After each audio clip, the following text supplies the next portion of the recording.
उस मंच को देखा है, अश्लील मंच उसको कहा जा सकता है। आपने उस मंच पे कुछ भी नहीं कहा जब 2 लोग 3 लोग आपस में एक लड़की को बेइज्जत कर रहे थे। आपको आवाज उठाना चाहिए था भैया। कोई भी कलाकार हो, मंच की एक मर्यादा है। आप गारी में भी एक प्यार होता है, जैसे हम लोग भी गारी देते हैं कि मतलब भसुर के माड़ों में गारी होला, दुल्हा के गारी पड़ेला, मगर गाली की भी एक मर्यादा होती है। जो मर्यादा आपके मंच पे आपके उपस्थित होने के बाद एक लड़की के साथ इतना गलत किया गया। खैर वहां वो गायिका भी गलत है, उनको माइक छोड़ के चले जाना चाहिए था, लेकिन वो साथ दे रही थी, आप बढ़ावा दे रही थी तो आपके साथ होगा।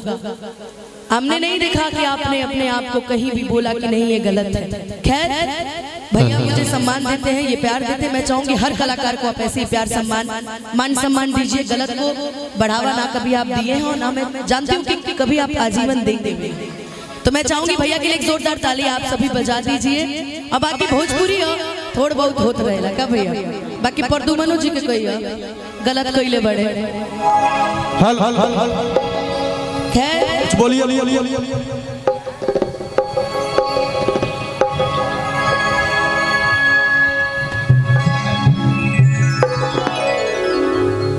आज के कार्यक्रम गनौरा परसौनी मरौना जिला सुपौल के प्रांगण में हमके दोबारा आवे के मौका मिलल बाटे। हमार भैया जितेंद्र भैया के प्यार अथाह प्रेम, एकरा के कहल जाला प्रेम ना, अथाह प्रेम, जना प्रेम के कोनो सीमा ना होखस।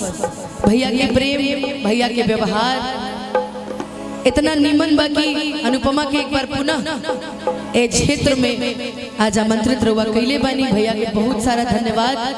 साथ ही साथ इस समिति के विवाह समिति के जितना भी लोग कमेटी के लोग बानी सभी के बहुत सारा धन्यवाद।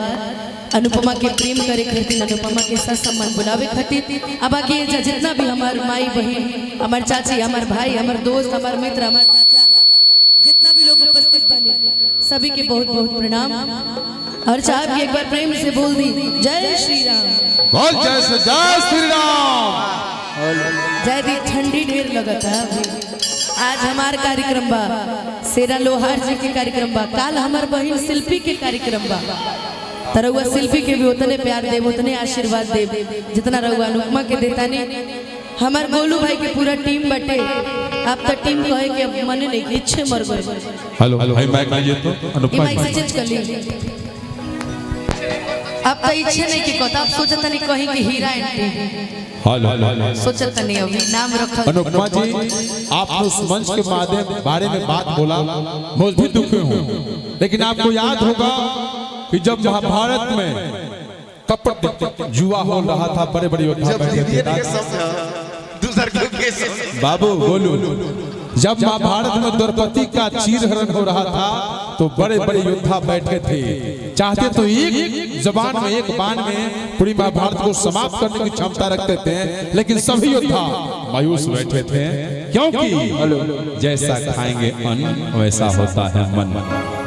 लेकिन वो गीत संगीत का मंच था, वो गायिका भी अपनी ओर से पूरा जोर लगा रही थी कि मैं पीस पड़ जाऊं, तो दोनों तो इसीलिए तो मैंने कुछ नहीं कहा भाई, उनकी भी गलती थी। चाहती तो ये माइक रखती, प्रणाम करती चली। मैं नहीं कहूं, लेकिन वो जोर लगा रही थी। प्रदुमन के बहनी, रोशन के बहनी, खैर कोई नहीं, सभी अच्छे कलाकार हैं। प्रदुमन परदेसी जी भी अपने क्षेत्र के दुगोला के बहुत अच्छा चेहरा बनी, बहुत सुंदर गायक बनी। हमरा से उनका संबंध बहुत बढ़िया बा, मेरा भाई भी है। और फीमेल गायिका काव्या भी हमारे बहुत सुंदर मित्र बनी।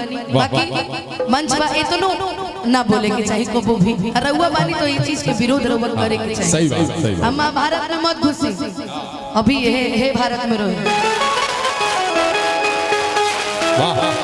आई राम जी के गीत से शुरू कर जाओ। एगो बड़ा सुंदर भजन रउआ सबके बीच में। बाकी तो जितना गीत रउआ सुन ले बानी, अब भैया रउआ सब गीत बताइनी, उ गीत के भुला नहीं जाई। क्षेत्र हमरा के प्यार करके आज अनुपमा यादव, गायिका अनुपमा यादव बनैले बा। गीत के नाम हो, देखो अब बतावा का कहे हम।